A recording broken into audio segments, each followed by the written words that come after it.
Good day everyone, here I am once again, Maestro Sani, para po sa ating TLE Grade 6, Food Preservation.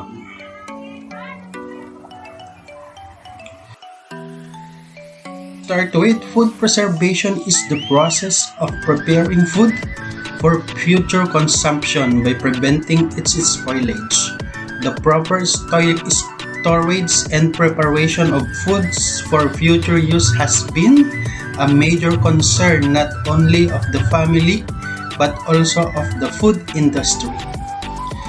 Kaya yung mga nangyayari po ngayon sa mahal ng ating mga bilihin, kailangan po nating mapigilan o kailangan po nating i-prevent ang pagkasira or spoilage ng mga food products para po magamit natin sa mga susunod na mga araw, ma-consume pa natin sa mga susunod na araw. Okay, so food preservation is the answer to the problem of inadequate food supply as well as to the need for nutritious and palatable meals for the family. So, kailangan maganda at masarap yung pagkaka-preserve para natatakam o magkakaroon pa rin tayo ng masarap na pagkain ng pamilya. Okay, what are the goals of food preservation? The goal of food preservation is the prevention of spoilage. Ayan. Para maiwasan ng pagkasira o pagkapanis ng pagkain. Mabilis na, lalo na sa panahon ngayon, mainit. Mabilis mapanis ang mga pagkain. But if we do the proper preservation or preparation of food items, we can prevent their spoilage easily. So we can use them in 2 to 3 days para po siyempre pag nagtitipid hindi agad masisira at hindi tayo makakapag-consume ng maraming pera to buy food every day. Especially to this date, napakamahal po ng mga bilihin.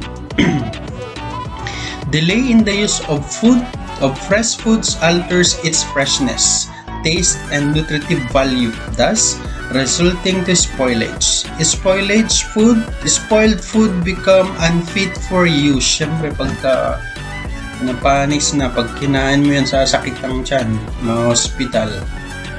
Baka mamaya sa hospital pa, may mga COVID patients, mahahawa po tayo doon. So, yun po yung ating mga prevent, especially at this challenging time, the time of COVID-19. So we should always prevent ourselves from going to the hospital. Correct food preservation techniques can prevent spoilage and retain the nutritive value, natural color, and texture of the food. It is also very important to maintain the sanitation of food. Yan, sanitation, kalinisan.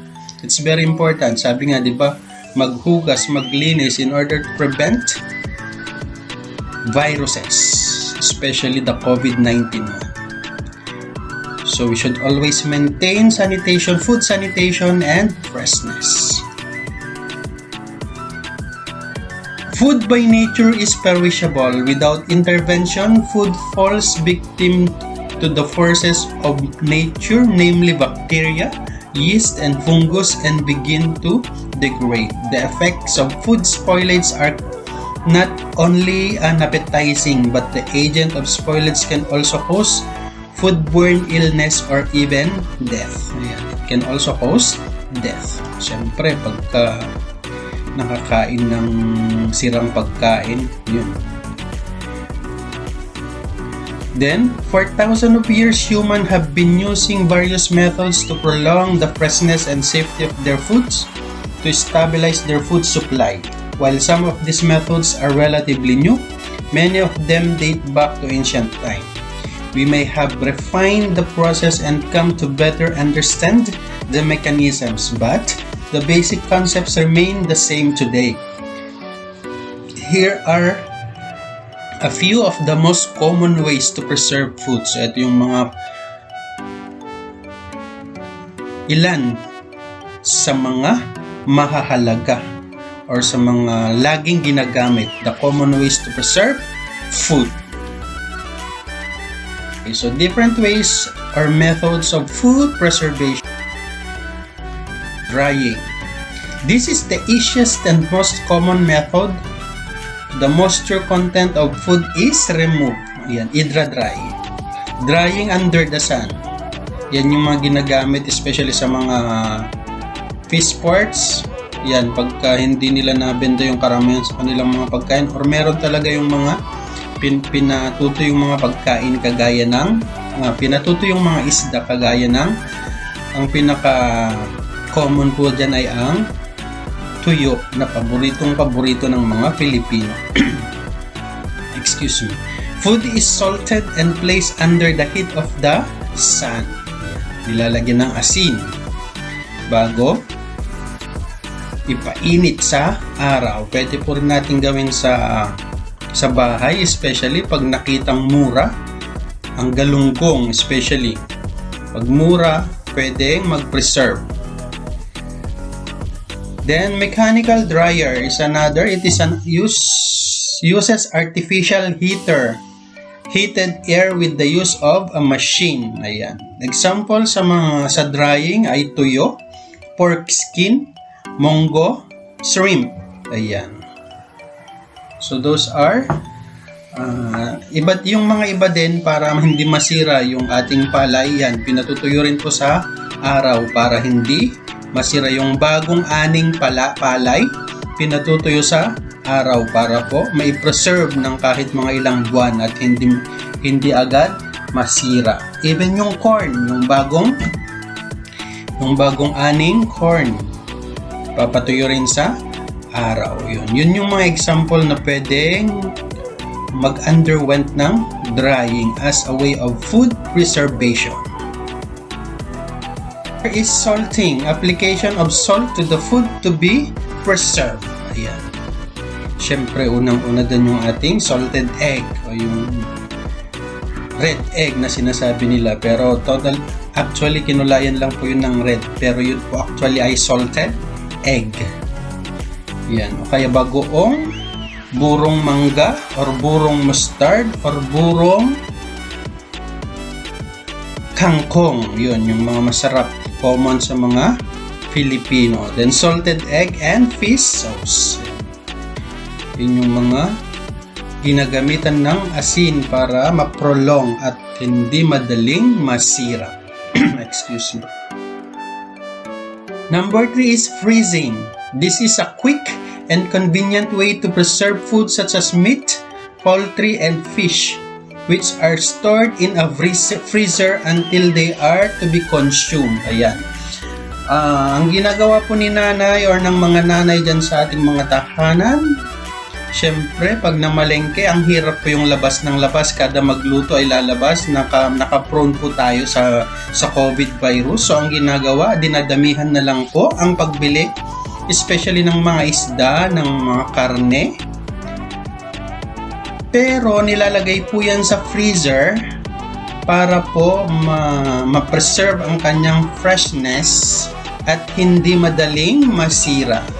Para po yan, ginagamit nila yan para si nanay, pag nag-budget po kasi ang nanay, yan pang 1 week. So ang bibili niya po ay pang 1 week. So ibig sabihin, pag namalengke po yan sa araw ng Sunday, punong-puno po ang refrigerator. Sa freezer especially, para sa mga meat, poultry, and fish, para ma-preserve ang kanilang freshness. So that is freezing. From the word freezer. Next is refrigeration. Food is kept at a low temperature to prolong their freshness. Yan, marami tayong nilalagay sa ref. Maliban dun sa mga sa freezer, meron pa pong nilalagay sa refrigerator sa medyo labasan ng refrigerators. Kasi yung sa freezer, yun yung nagyayelo. Then sa mga istante niya, doon po nilalagay yung mga ibang food kagaya ng milk, egg, fruits, and vegetables. Yan. Then we have also sugar preservation. Ito po yung gustong gusto ng ilan, yung jam at saka jelly. Yan. The fruit is mashed and cooked with sugar. Clear fruit juice is cooked with sugar which gelatinized in cooking. Yan, kagaya ng tomato jam, pwede po yan. Guava jelly, mga ganon. Strawberry jam or strawberry jelly, yun. Those are preserved through the use of sugar. Yung sinabing minatamis. There is smoking. This is a method in which food items such as cured meat or fish is exposed to smoke, not only to preserve them but also to add flavor and color. Ayan, yung pinausukang tuyo. Yun, or tinapa ang tawag doon. So that is tinapa. Another is tapa, longganisa, and ham. Yan po yung nag-underwent ng smoking to be preserved. There is curing.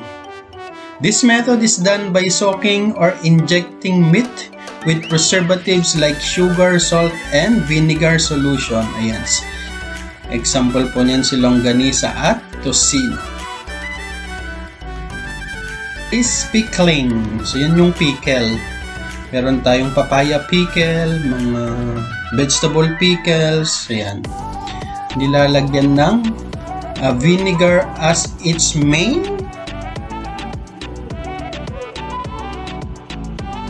Ang kanyang main. Yan. Vinegar, salt, and sugar to vegetables like grated green papaya, ginger, carrots, and onions, and bell pepper. And what's vinegar as its main ingredients. Ayan.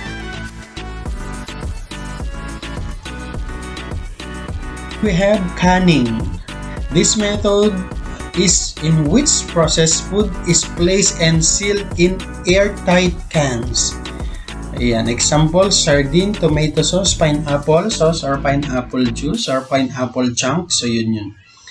Nilalagay po sa lata para ma-preserve.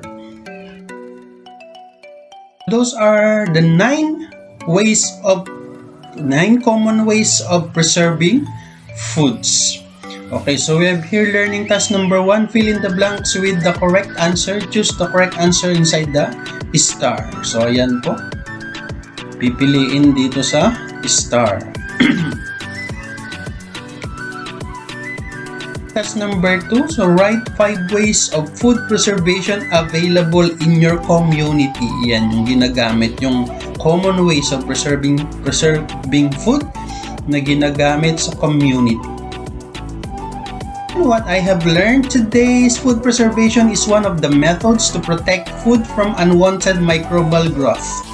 After the food is produced, we store and protect by covering the rice and curry with lids to keep away flies and other insects. By this, you are protecting it from any infection caused by them. This is a short-term condition. Another food preservation on the other end is done to preserve food for a longer period of time. Following are the important objectives of food preservation. First, to prevent microbial contamination.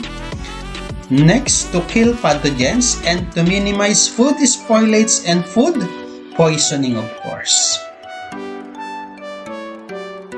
Then, food preservation, a number of methods by which food is kept from spoilage after harvesting or slaughter. Such practices date to prehistoric times. Ayan. Among the methods of food preservation are drying, refrigeration and freezing, canning, curing, smoking, pickling, and sugar preservation. Those are the common ways. And we have here the assessment. Match the method of food preservation in column A with the meaning in column B. Write the letter on the space provided. Ayan, isusulat lang po dito yung letter.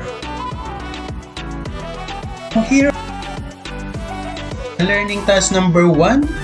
So number 1 is salting, number 2 is canning, number 3 is vinegar as the main ingredient of pickling, and food preservation in number 4, then curing in number 5. Number 2, the common ways of preserving foods that are available in the community are first drying, smoking, pickling, sugar preservation, and salting. Key answers for assessment: number 1, letter D; number 2, letter E; number 3, letter C; number 4, letter B; and number 5 is letter A. Okay, so with that, that's the end of our